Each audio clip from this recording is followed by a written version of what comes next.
ஒரு வழியாக நாங்கள் நைட்டு போய் ரீச் ஆகிட்டோம். அங்கே வந்து கோபால் அப்படின்னு சொல்லிட்டு ஒரு டாக் இருந்துச்சு. அது எனக்கு செம சர்ப்ரைஸாக இருந்துச்சு. அது எங்கள் கூடயே தான் இருந்துச்சு. நைட்டு வந்து இது மாதிரி கேம்ப் ஃபயர் போடுறோம் அப்படின்னு சொல்லியிருந்தாங்க. அதனால் அங்கே போய் ஒரு 1 ஹவர் அது மாதிரி ஸ்பெண்ட் பண்ணிட்டு நைட் நாங்கள் தூங்கிட்டோம். காலையில் எழுந்துச்சு செம்ம ப்ளசண்ட்டான வெதர், ரொம்ப சைலண்ட்டாக இருந்துச்சு.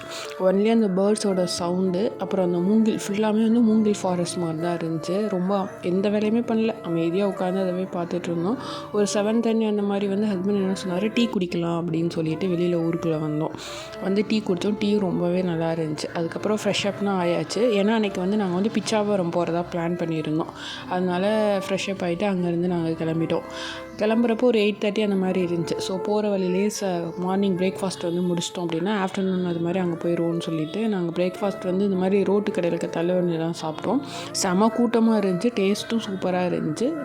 எல்லாம் சாப்பிட்டுட்டு நாங்கள் வந்து கிளம்பி பஸ் ஏறிட்டோம் பிச்சாவரத்துக்கு.